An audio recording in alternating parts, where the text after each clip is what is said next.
Clip number 212۔ اس clip میں آپ قرآن پاک کی سورہ نساء کی آیت نمبر 126 سے 127 تک کی تلاوت، ترجمہ اور تفسیر قرآن صراط الجنان سنیں گے۔ بسم اللہ الرحمن الرحیم۔ ترجمہ: اللہ کے نام سے شروع جو نہایت مہربان رحمت والا ہے۔ وَلِلَّهِ مَا فِي السَّمَاوَاتِ وَمَا فِي الْأَرْضِ وَكَانَ اللَّهُ بِكُلِّ شَيْءٍ مُحِيطًا۔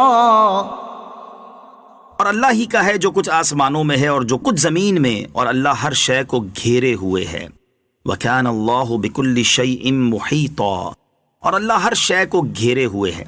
اللہ عز و جل ہر شے کو محیط ہے، اور اس کا مطلب یہ ہے کہ اس کا علم اور قدرت ہر شے کا احاطہ کیے ہوئے ہے، اور کسی شے کے جتنے پہلو ہو سکتے ہیں وہ تمام کے تمام اللہ عز و جل کے علم میں ہیں، کوئی اس سے خارج نہیں۔ یہاں علمی افادے کے طور پر اعلیٰ حضرت امام احمد رضا خان رحمۃ اللہ تعالی علیہ کی عبارت پیش خدمت ہے۔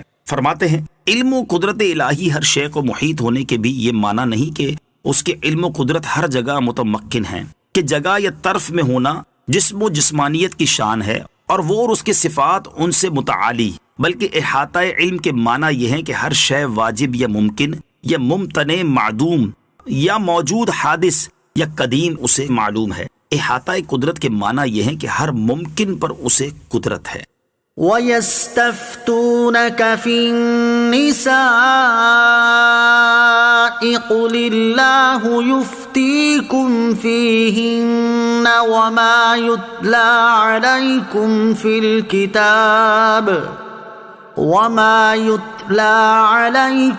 فِي الْكِتَابِ فِي يَتَامَى النِّسَاءِ اللَّاتِي لَا تُؤْتُونَهُنَّ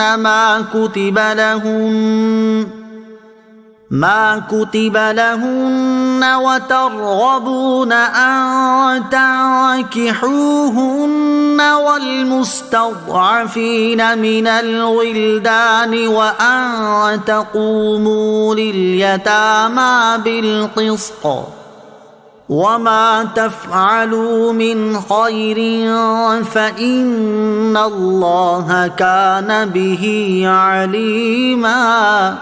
ترجمہ: اور آپ سے عورتوں کے بارے میں فتویٰ مانگتے ہیں، تم فرماؤ کہ اللہ اور جو کتاب تمہارے سامنے تلاوت کی جاتی ہے وہ تمہیں ان عورتوں کے بارے میں فتویٰ دیتے ہیں کہ ان کے حقوق ادا کرو، اور وہ تمہیں فتویٰ دیتا ہے ان یتیم لڑکیوں کے بارے میں جنہیں تم ان کا مقرر کیا ہوا میراث کا حصہ نہیں دیتے اور ان سے نکاح کرنے سے بے رغبتی کرتے ہو۔ حکم یہ دیتا ہے کہ تم یہ کام نہ کرو، اور کمزور بچوں کے بارے میں فتویٰ دیتا ہے کہ ان کے حقوق ادا کرو اور یتیموں کے حق میں انصاف پر قائم رہو، اور تم جو نیکی کرتے ہو تو اللہ اسے جانتا ہے۔ وَيَسْتَفْتُونَكَ فِي النِّسَاءِ، اور آپ سے عورتوں کے بارے میں فتویٰ مانگتے ہیں۔ شان نزول: زمانہ جاہلیت میں عرب کے لوگ عورت اور چھوٹے بچوں کو میت کے مال کا وارث قرار نہیں دیتے تھے۔ جب آیت میراث نازل ہوئی تو انہوں نے عرض کی، یا رسول اللہ صلی اللہ تعالیٰ علیہ وسلم، کیا عورت اور چھوٹے بچے وارث ہوں گے؟ آپ صلی اللہ تعالیٰ علیہ وسلم نے ان کو اس آیت سے جواب دیا۔ حضرت عائشہ رضی اللہ تعالی عنہا نے فرمایا کہ یتیموں کے اولیاء کا دستور یہ تھا کہ اگر یتیم لڑکی صاحب مال و جمال ہوتی تو اس سے تھوڑے مہر پر نکاح کر لیتے، اور اگر حسن و مال نہ رکھتی تو اسے چھوڑ دیتے، اور اگر حسن صورت نہ رکھتی اور ہوتی مالدار تو اس سے نکاح نہ کرتے، اور اس اندیشے سے دوسرے کے نکاح میں بھی نہ دیتے کہ وہ مال میں حصہ دار ہو جائے گا۔ اللہ تعالیٰ نے یہ آیت نازل فرما کر انہیں ان کی عادتوں سے منع فرمایا۔ عورتوں اور کمزور لوگوں کو ان کے حقوق دلانا اللہ تعالیٰ کی سنت ہے۔ قرآن پاک میں یتیموں، بیواؤں اور معاشرے کے کمزور و محروم افراد کے لیے بہت زیادہ ہدایت دی گئی ہیں۔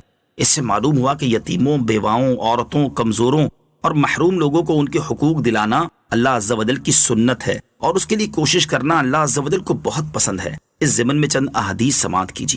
نمبر 1، حضرت ابو درداء رضی اللہ تعالیٰ عنہ سے روایت ہے کہ ایک شخص نے تاجدار رسالت صلی اللہ تعالیٰ علیہ وسلم کی بارگاہ میں حاضر ہو کر اپنے دل کی سختی کی شکایت کی، تو آپ صلی اللہ تعالیٰ علیہ وسلم نے ارشاد فرمایا، کیا تمہیں یہ پسند ہے کہ تیرا دل نرم ہو جائے؟ اس نے عرض کی، جی ہاں۔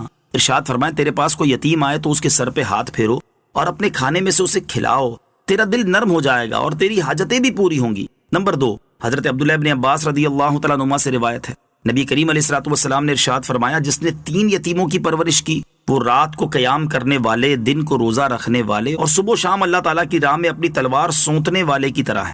اور میں اور وہ جنت میں دو بھائیوں کی طرح ہوں گے جیسا کہ یہ دو بہنیں ہیں، اور اپنی انگشت شہادت اور درمیانی انگلی کو ملایا۔ نمبر 3، ابن ماجہ کی حدیث، حضرت ابو ہریرہ رضی اللہ تعالیٰ عنہ سے روایت ہے، رسول اکرم صلی اللہ تعالیٰ علیہ وآلہ وسلم نے ارشاد فرمایا، بیواؤں اور مسکینوں پر خرچ کرنے والا راہ خدا عز و جل میں جہاد کرنے والے اور رات کو قیام اور دن کو روزہ رکھنے والے کی طرح ہے۔